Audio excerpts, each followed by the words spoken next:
Hello, everybody. These past few days, the people of this country have made their anger and frustration heard.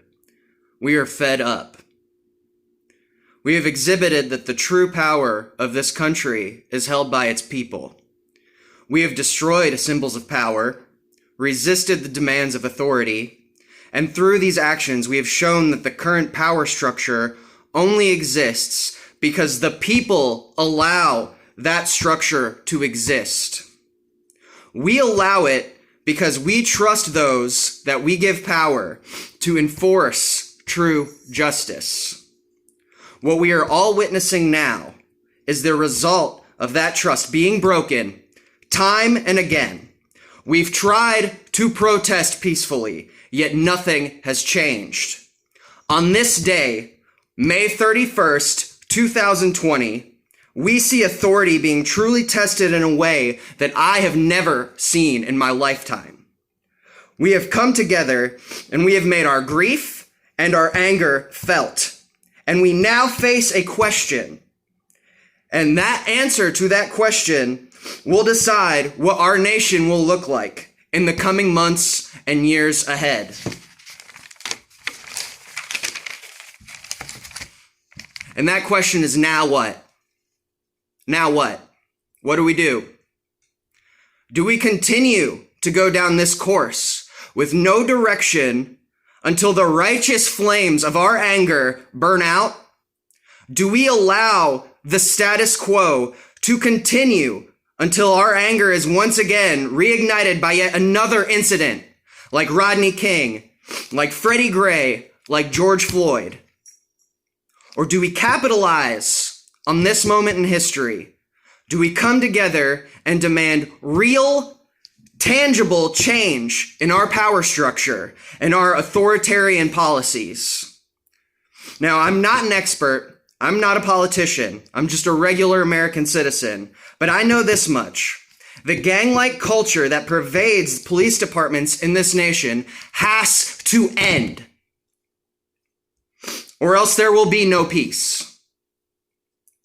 The mentality of loyalty to your brotherhood in blue over commitment to justice for those that you are sworn to protect has to end. George Floyd's murder had 14 violations of civil liberties prior to his incident. It is the system that allowed this monster to keep his job and commit the heinous act that he did that sparked all of this. If you were a police officer, demand more of your fellow law enforcement officials. If an atrocity takes place in Minneapolis, Minnesota, I want to hear condemnation from the departments in San Jose, Louisville, Los Angeles, Portland, Atlanta, nationwide.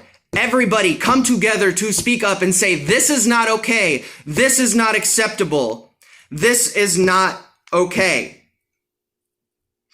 And we demand that these words that you give us have accompanying actions. Citizens of this country, police officers who hold a true commitment to serve and protect us in their hearts, come together now and demand a change in culture and demand a change in policy. Demand zero tolerance of abuses of human rights by those in uniform.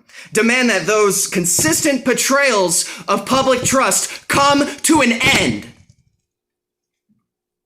And those in power now, show us that these steps are being taken. Create laws that enforce this change in our culture. Until that happens, until there is tangible change that all of us protesting now demand, there will be no peace. We need to see policy, laws that show that things will change and this culture will change and there will be no more patience for abuses and betrayal of the public trust.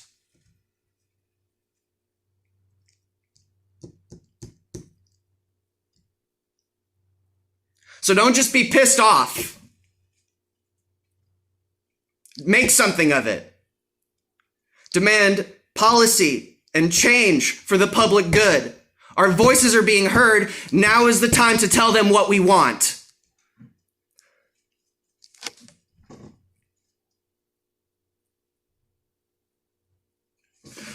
Thank you for your time.